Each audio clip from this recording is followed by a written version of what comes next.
Welcome to TUTV. I'm Sarah. And I'm Joe. Okay, so we just had snow days, so we didn't have a show last week. Right, but we're back, so that's good. What did you do over your snow days? I read a whole book, and I made a bunch of cookies so I made some cookies at the very beginning of the semester, and I completely messed up the recipe, so they wouldn't bake, so I had to bake them for like 25 minutes, and so they tasted really bad. So I redeemed myself. I remade the cookies. They're super good, and now I've been eating like 4 of them a day. So pretty productive snow day. What did I you do? can tell. Well, I basically caught up on my sleep, didn't do anything productive, and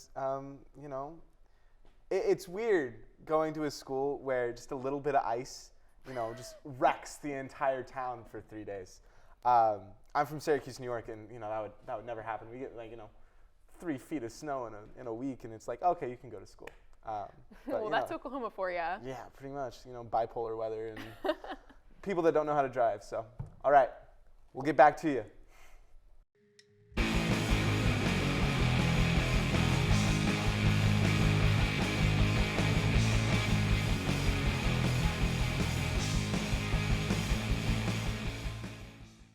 Hi, I'm Caden Ketcher. And I'm David Stump. We have some news stories for you this week, so let's jump right in.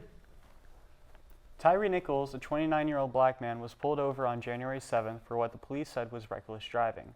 Nichols was hospitalized and was in critical condition until January 10th when he passed away due to being assaulted by 5 police officers after attempting to flee the scene. On January 27th, the city of Memphis released approximately 67 minutes of footage that showed the confrontation. Zadarius Bean, Demetrius Hawley, Emmett Martin III, Desmond Mills Jr., and Justin Smith, the 5 police officers who beat Nichols, each faced several charges including second-degree murder and aggravated assault. In a statement released by the Nichols family shortly after Nichols' death, it was said that, quote, he was beaten so severely that he was unrecognizable, end quote. Nichols was a father of a 4-year-old and an avid skater. His memorial service was held on January 17th. The Biden administration announced this past Friday that the U.S. Department of Education has fully approved approximately 16 million people for student loan forgiveness. In August, President Joe Biden stated that he proposed a plan that would forgive at least $10,000 and up to $20,000 in federal student loan debt. However, the Biden administration in November had to close its student loan forgiveness portal after a federal judge in Texas struck down its plan. The White House fact sheet stated that, quote, these borrowers could be benefiting from the administration's program right now were it not for lawsuits brought by elected officials and special interests, end quote. The Supreme Court will hear arguments over the president's plan on February 28th to determine its final fate. Bed Bath & Beyond said on Thursday that they had defaulted on their credit line with JP Morgan due to it being unable to pay its debt. Shares of Bed Bath & Beyond dropped that Thursday afternoon. The stock closed at 22% down with the market cap around $295 million. The company owes $55 million under its loan with JP Morgan and an additional $375 million to a lender known as 6th Street after expanding its credit facility last August. Furthermore, Bed Bath & Beyond possesses nearly $1.2 billion in unsecured notes or loans with maturity dates that lead up to 2024. On November 30th, 2022, ChatGPT, a free chatbot that is comparatively more advanced than other AIs, was released to the public, but has since garnered controversy in educational settings. The New York City Education Department said Thursday that it's restricting access on school networks and devices because it's worried about negative impacts on student learning, as well as, quote, concerns regarding the safety and accuracy of content, end quote. In an interview done with the AP News and OpenAI CEO Sam Altman, the effectiveness of ChatGPT was clarified. Altman said that, quote, ChatGPT is incredibly limited, but good enough at some things to create a misleading impression of greatness. Altman added in closing that it's a mistake to be relying on it for anything important right now. According to a statement given by Bobby Stern, the director of the Association of Oklahoma General Contractor, the city of Tulsa has, quote, used a process with no collaboration or respect, end quote, in regards to giving directions, timelines, and effective communication between the city and its contractors. Stem continued to say in his statement that, quote, from this day on, they should consider not doing business with the city of Tulsa, end quote. Mayor Bynum responded by saying, quote, my staff and I have attempted to contact Mr. Stem, but he has not bothered to return any of our calls. It's regrettable that he chose to hold a press conference and lambast the city of Tulsa in vague terms instead of calling me so we can fix whatever problems he has identified, end quote. So have you used the ChatGPT? Have you looked at it yet? I actually just made my account last night to try it out because I got a dog yesterday and I was like, okay, might as well try it out just a little bit. So I typed in, how do I train my dog? And it gave me 17 different options for what to do. And I looked all of them up on the internet to compare, and they were all accurate. So it's kind of scary. It seems pretty interesting. I've heard of people using it to write essays and such, and which is kind of scary to me because I want to be a teacher. So I don't want my students writing all their papers through an AI. But it seems pretty interesting, and excited to see what it can do in the future. But yeah, absolutely. Well, we'll see you all next time. Hello everyone, welcome to Caneflix Picks, the show where we'll be recommending to you some of the best films streaming on Caneflix, UTulsa's streaming service. Today I have with me Caspian, and Hello. I am Ryan, and I guess we'll just be giving to you two of our picks for some nice Valentine's Day movies. Yeah. So my first recommendation is Luca Guadagnino's new film, Bones and All. It was released in 2022 and stars Taylor Russell and Timothy Chalamet. In the film, Taylor Russell is on the run from both herself and the law, and kind of finds a nice community with Timothy Chalamet's character, and they bond over their mutual affinity for what they like to eat. It's a nice and quiet film at times, and kind of turns into a nice road trip movie where you watch them sort of travel across the country, and has sort of a heartbreaking ending. But I think that many people can get behind this nice film. And the movie I'm going to be talking about is Mother, released in 2017, starring Jennifer Lawrence. And this is kind of a nice, domestic kind of love story between two individuals. And we essentially, this is a good one to kind of cuddle up with your significant other, because we get, there's some conflicts, there's some overcoming, but essentially kind of madness breaks loose, and you're kind of left trying to figure out what the true relationships are and what they mean to each other. And my other film that I'm going to be recommending this week is Alex Garland's Men. While the title doesn't really strike many as a sort of romantic movie, I encourage you to check it out. The film stars Jessie Buckley, who has recently lost a romantic partner and sort of goes on vacation to get away. And on this vacation, she consistently runs into the same man over and over and over again. And you can kind of see how this relationship between her and this person who she keeps running into sort of grows and devolves as well. And the movie the next one I'm gonna recommend is Midsommar, released in 2019. This is a little bit on the opposite side of what we traditionally kind of look for on Valentine's Day. This is more so like kind of a revenge story within like a relationship who starts to seem like very nice, kind of in its honeymoon phase, and then we gradually kind of see much conflicts, and eventually the protagonist kind of just goes kind of all out and going through this kind of revenge towards her spouse. Well, that's all we have time for this week. We'll be back next week to recommend some of the best Oscar-nominated films streaming on Caneflix. We'll see you next time.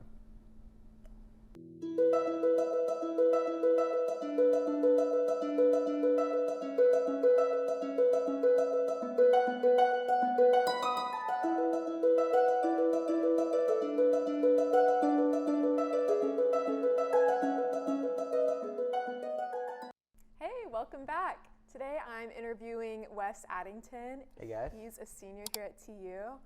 And Wes, I was just hoping you could tell us a little bit about how you came to be here at TUTV with us. Of course, yeah. So I started TUTV like less than 3 weeks or so into my freshman year here. And Sam Moody, our former director, he was in one of my classes and he gave a pitch like so many of us have. Basically, it was like TUTV is this on-campus news organization that does all these really cool things, makes videos, you get to work with cameras, you get to work in the studio, and I was like, as an aspiring filmmaker, I knew that this was absolutely the community that I wanted to be a part of and stuff. And so I got involved. I started out as a sports anchor, which was a great time. And then I moved into sports producer in my second semester. And then in my third semester, I moved on to becoming assistant director. And so that was under Sam once he was director. And I worked as assistant director for a year and a half. And that was during our pandemic period. And so one of just the most amazing things about TUTV that I can just speak to the resilience of this community is that we only missed, I think, 1 week of shows because of the pandemic. Wow. We canceled the week that it happened, and then we were back the very next week. Really? And we just moved fast. We were online at that point, so we were doing Zoom shows. And then once we got to fall of 2020, we were doing mass social distance shows. And so it was just like an incredible thing to see so many people gather together to figure out how to move this thing and keep it going. And then going into last spring, I became director as Sam was heading towards graduation. And I spent a semester as the director, and we did the comedy live stream, which was a great time. And then I passed off the reins to Matt, our current director, who's been doing a great job. And yeah, that's kind of my story of time at TUTV, and now I'm the advisor. So, yeah. We're going to be so sad to see you go. Thank you. It's going to be really hard. You know, the year and a half I've been here, you've been here the whole time, so you will be sorely missed. Okay, not to be sad. So you also, you're a media studies major, correct? Yeah. Okay, so along with that, you you have a senior project, right? Can you tell me a little bit about that? Yeah, so I was going into my senior year.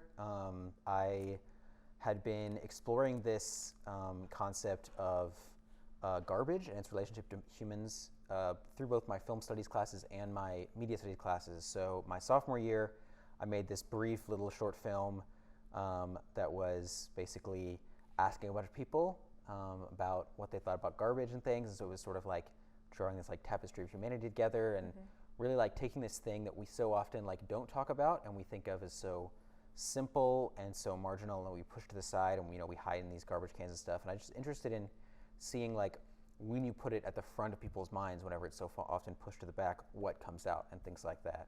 And so that was a really, really simple film. And then through my media studies classes, I learned a lot about garbage around the world and how garbage can be its relationship to media, its relationship to politics, its relationship to all these different things. And so garbage as this theme throughout my work was just continually coming up. And so going into last semester, I reached out to American Waste Control, who is one of the biggest private garbage companies in Tulsa. And they agreed to let me ride along with one of their garbage truck drivers. And so I spent 2 days with him. It was around 24 hours total. Oh my gosh. His name's Dewan. He's an amazing guy, and he comes around campus all the time because he picks up all of our garbage. So I basically just followed around Dewan and both visually captured so much of the complexity of what goes into this job. Yeah. It's a really, really complex, really physically laborious, but also intellectually taxing job to be getting all this garbage. And I also just like picked his brain about how working so close to this thing that so many people, so many of us work really hard to move ourselves far away from, like how he has grown, how he's changed, how he's evolved, like by spending so much time in this close proximity to this thing that, like I said, like often we have such a distance from. And so the film will be debuting here at TU within the next few months. I'm really excited to show it to you guys. And yeah, that's my senior project. That's awesome. Thank you so much for sharing with us. I think it's especially interesting to create a film on something that we like to shove to the side so much. Like not a lot of people are wanting to create things that are talking about like what makes us so uncomfortable. And so I think it's really powerful whenever we create something that is uncomfortable but is also, bringing attention to like such a everyday occurrence and to just everyday people. So I really love that. Okay, Thank you. Thanks for talking to us today. We'll see you later. Of course. Thanks, guys.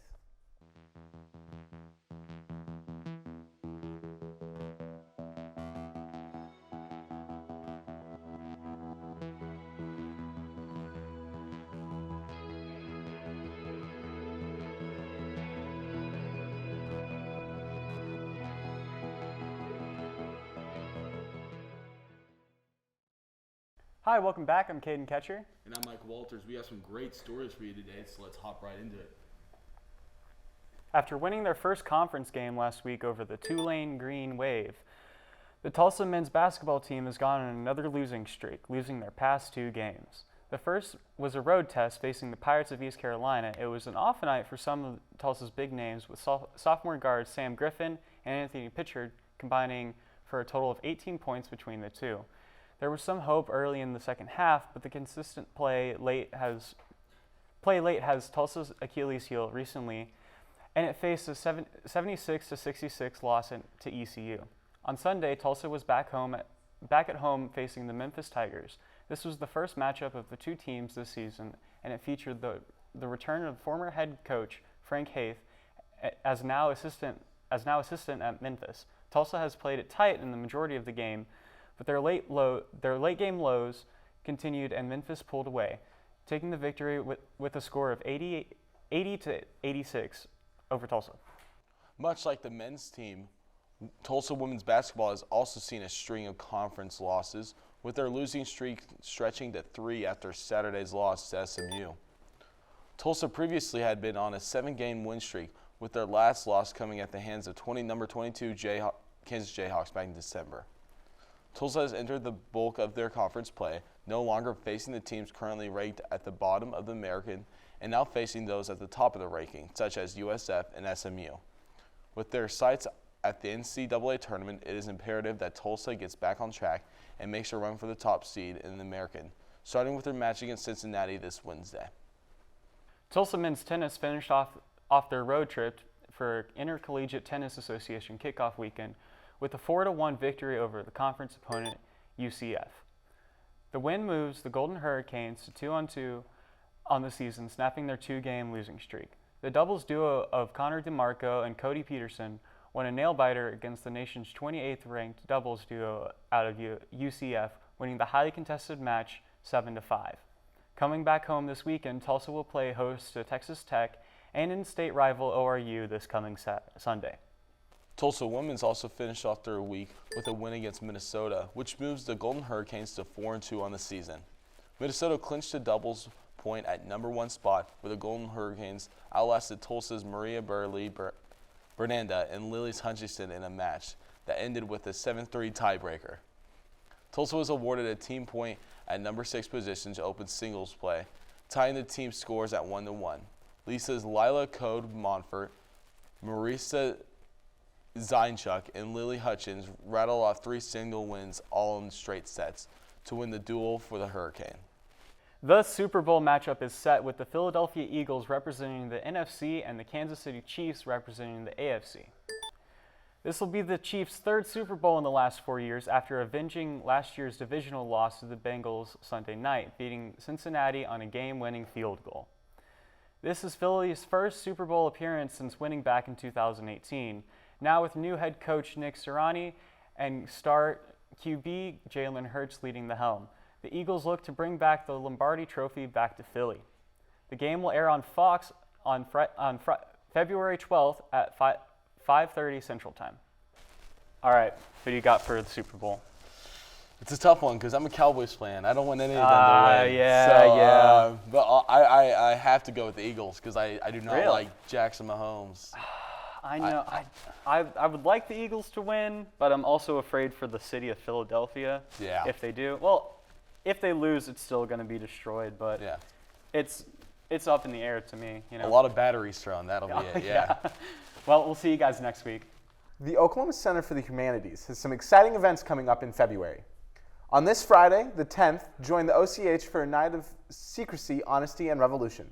The University of Tulsa's own Professor Nicole Bauer will have a public conversation with OU history professor Jennifer Davies Klein to talk about the interplay of politics and culture in the French Revolution and what they can teach us about our attitudes towards secrecy today. A wine and dessert reception will follow. And on February 16th at 7 p.m. in Tyrrell Hall, there will be a poetry reading with Susan Brianti. Brianti's latest work, Defacing the Monument, won the Poetry Foundation's Pegasus Award for Poetry Criticism in 2021. Her work has been called dazzling, inventive, and searching.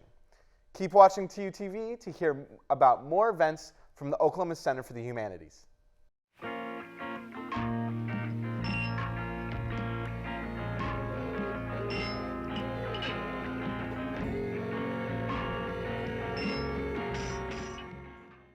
Hello and welcome to TUTV. I'm David Stump. And I'm Mike Walters. We have some wonderful news for you, so let's jump into it. Taylor Swift's new music video, Lavender Haze, a track from her latest album, Midnights, came out this week.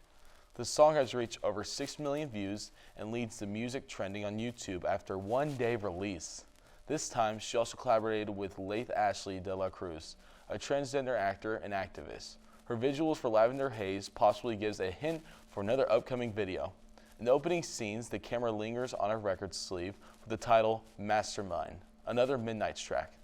Swift says that Lavender Haze helped her contextualize the world mood of Midnights like a surly, sleepless 70s fever dream. It's been 1 year since Thierry Mugler, a French designer, passed away. To pay tribute to Mugler and prepare for the Haute Couture Spring-Summer 2023 Paris Fashion Week, Casey Cadwallader, Mugler's creative director, made an outstanding spin on the Mugler brand for the runway show on January 26th. The feathers and sequins in Mugler's older works were traded in for leather and lace. The runway show almost mourned the designer with a black-clad catwalk, chock full of lace veils, gowns, and a romantic touch of the macabre. Overall, the Mugler collection was full of attitude and a bit of gothic flair. The poofy power dresses and the scowls were a definite highlight. The British plastic surgeon Dr. Julia De Silva announced that Bridgerton star Regé-Jean Page is the most handsome man, according to Science. He was 93.65 accurate with a Greek golden ratio of beauty, phi, which measures physical perfection. Dr. De Silva also showed the remaining rankings. Thor star Chris Hemsworth placed second with 93.53. Michael B. Jordan came in with third with 93.46, and Harry Styles with 92.30. The audience will see the world's most handsome man back on screen in Dungeons & Dragons Honor Among Thieves, which premieres in March. The film Women Talking premiered in September at the Telluride Film Festival and is now headed to Circle Cinema and AMC South Roads 20. Shawnee native Brad Pitt is one of the executive producers of the film, Women Talking, which was adapted from the novel written by Miriam Toews. The film centers around female members of two families who convene in a hayloft to decide the fate of the colony's girls and women. Claire Foy, who plays Salome Frazian in the film, states that, quote, "The film is not about women are better than men or men bashing. It's about hope, a hope for human beings as a whole that we can live in a world where we don't hurt each other, where kindness is the ultimate goal," end quote. Circle Cinema will be playing the film at various times on February 2nd. Rapper Young Gravy faces legal action for including impersonation of Rick Astley in his most popular song, Betty, Get Money.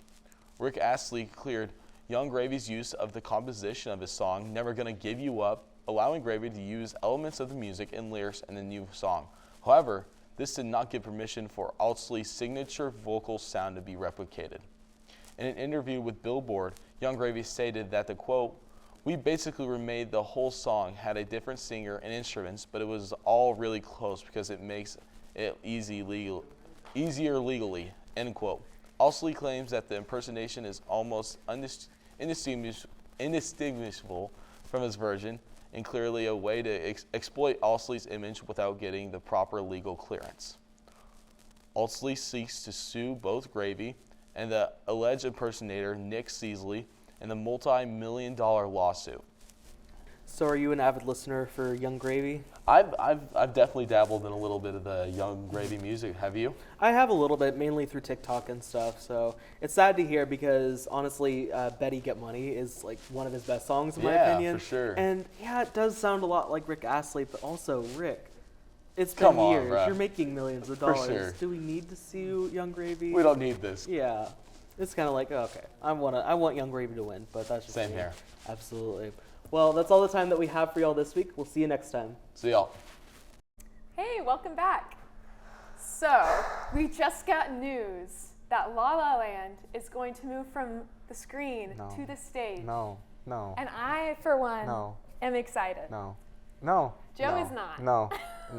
No. It's such an overhyped and just it's not a good movie. And yeah, it may do well, on Broadway because people are gonna go and watch it because it's La La Land. But it's not gonna last very long. And nothing on Broadway is lasting very long. Into the Woods, the revival, just lasted what, 6 or 7 months, and that was supposed to be, it was like really good. I went to go see it, and it only lasted forever. How long? You got to see that, Yeah. like on Broadway? Yeah. It's the perks of living in New York. What can I say? I'm so jealous. I've got Oh my everybody. I've got gosh. everybody in the studio going against me. I will die on this hill. La La Land is overrated and bad. So Joe told me the reason that La La Land is bad is because of the beautiful ending. No, which it's a terrible ending. describes how people have a place and time in our lives. You're building up this entire thing and then just like destroying it in the last 5 minutes. And how you should work towards your dreams. No. And sometimes people can't be together because She their wants to dreams be with are him, more and important. No. it's you can see that in the ending. He's like, oh, I know him. I want to be with him, but not this other guy that's making me rich. No, she loves her No. ending. She has a No, happy it's ending. It's awful. bittersweet. She gets to Emma live her Stone's dream. performance is overrated and bad. No, it's Yes, not. it is. Yep. I will die on this hill. I You will die on cannot- this hill too. No. So I think we need to have an entire segment someday on La La Land and why it's a good movie, and we can argue about this further. But at the end of the day, Ryan Gosling learned how to play the piano for this role, and I like Ryan Gosling. I think he did a great that's job. incredible. I think Whiplash was the better movie out of the director. No! Because he made Whiplash to do La La Land. It's a whole thing. I've got issues with this, but Anyways, regardless. we will continue this discussion at a further point. For now, I'm 2 for 2 on hosting gigs. I said I was going to be back last time, and I'm back. So, you can't get rid of next me. week we'll talk about it some more. We hope to see you then. All right. We'll see you next time.